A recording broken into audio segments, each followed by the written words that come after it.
All right, welcome back to House of Prep.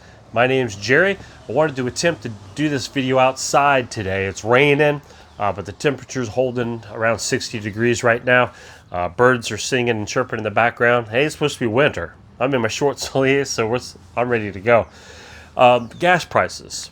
I've been telling family members, I've been making sure that I'm doing the same thing, is going up and filling up your vehicle's gas tank.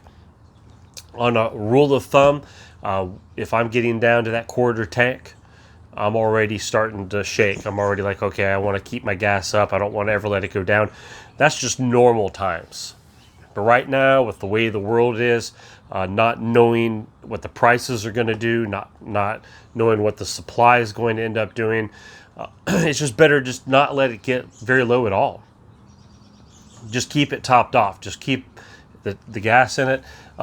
I would hate for my family members, I would hate for you, anyone, to be stuck and maybe just needing a few days of gas to make it through, and you don't have it until that next shipment comes in. What if the prices just keep going up, and up? Well, at some point you're going to have to pay the prices. So I know one tank of gas isn't going to last you forever. Now, some people like having extra cans of gas on hand, and that's great. Maybe make sure you rotate. Use the gas maybe you've had stored from the last time you filled up your extra cans. Use those up first, maybe put them in your vehicle, whatever the safest way of doing that is. I personally don't do that routine, so just make sure. I know some people put stabilizers and things in their gas storing for long term.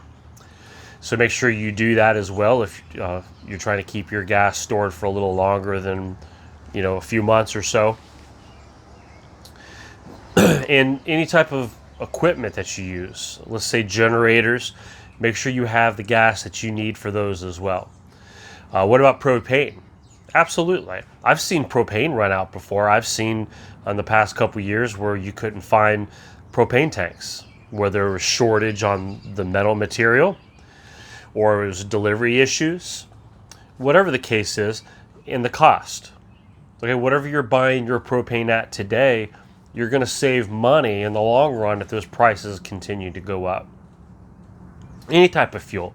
Who's seen their home utility bills? Man, it just stinks, especially because the winter has been pretty cold up to this point. The month of January was very cold. We had a lot of snow here off and on. Running that heat at night and during the day to stay warm. Trying our best to put that extra sweater on and staying layered up, maybe some blankets and stuff, but at some point you got to run the heat. So the cost of the utilities just keeps going up, and I'm afraid if it gets cold again, I think there's another storm system heading. I'm here in Tennessee. This rain is just kind of the beginnings, I think. I'm doing this video Monday evening, okay, so it's still daylight, and I'm going to post it Tuesday morning. So a lot can happen between now and the time I post this video in the world. I don't know. But it just makes sense, guys. Just check all your fuels.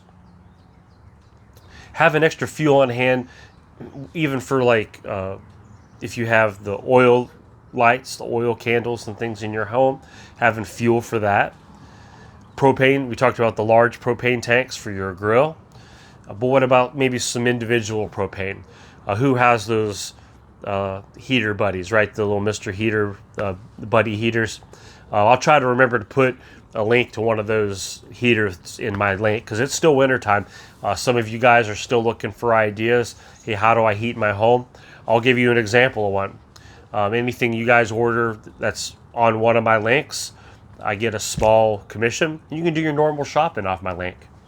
Just go to my link, hit search, do your shopping. I get a small kickback on that from Amazon. So I'll try to do that because, hey, it's still wintertime, even though it's deceivingly spring-like here. Yesterday on Sunday, I got to ride around with the top down. We drove around, and we went to a wedding venue. I haven't made this announcement yet. My oldest daughter got proposed to. She's engaged. So she's got the ring, right? She's got the bling. And everything's going to start happening. Later this year, I'll be giving my daughter away. and it's bittersweet. I'm excited. The man that she'll be marrying is a great man, and obviously, anytime you give a child away in a marriage situation, you're not losing them forever, but it's emotional. I'll do my best. I'll keep the tissues handy and the hankies and stuff. But that's a big deal. So throw in the comments. Let me know what you're thinking about the gas. Let me know if you foresee if a major war breaks out, or if it's a minor war, how that's going to affect the cost of fuel. On the stock market, will the cost of the oil go up per barrel? I think there's a good chance that it will. And especially if everything, supplies, resources are all being funneled to the war efforts, then all of a sudden it becomes a supply and demand thing too. All of a sudden supply starts going down, demand is still going up, and especially going into summertime, everyone wants to travel. It's so easy, which is not a bad thing. But you hear, hey, what's going on? It's overseas. It's in another country. And look, I try to have a real life, down to earth channel here, so I'm just going to talk real for just a minute. It's so easy to just, we go through our normal routines of life, which we should. We go to work, we go to school, we go to the stores, we still shop on Amazon, right? We still watch our TV programs. We still binge watch, those new shows that we find, on the TV and the apps and things that we want to watch. And life goes on. We eat our meals. We prep our food. We keep prepping for that rainy day. But yet there's people on another side of the planet that aren't quite sure what they're going to wake up to the next day. And that's kind of a weird feel. I try to put myself into their shoes, like what must they be thinking? I know a lot of them, like, well, we're used to this, and so maybe there is a sense of that. There's always been conflict. There's always been a fear in the back of their mind that tomorrow could be our last day. But I'm very thankful and fortunate that I haven't had to wake up every morning wondering, could this be my last day? No, I do wake up sometimes and think, could this be the day that, we have to tap into our preps? Or could this be it? Could this make my last grocery store run? And is it the events of life finally caught up with us? And that's kind of what I'm wondering. At some point, all these events that just keep compiling on each other, it's time to pay the piper. At some point, all these stackable events, they're going to catch up. We've been doing a really good job as a nation, as a society, to be able to dodge and duck, to adjust, to maneuver, and to keep things rolling. But how many more big, large-scale events can all this handle? Our supply chain, everything. So look, guys, I hope you guys have been prepping. I hope you guys have been doing it very methodically, intelligently, getting the things that you might need for you and your family. It's things that you're going to actually use.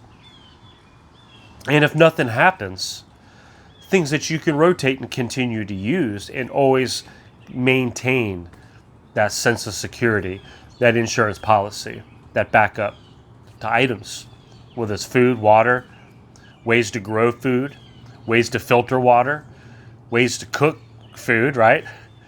Which we talked about. So now's not the time to panic. It's the time to plan and to prepare. And just watch. Just see what's going on. So I hope this video finds you well as we're into a new week again. And here it is. It's going to be Tuesday morning when I post this. So you guys take care, and I will catch you guys on another video. All right, bye now.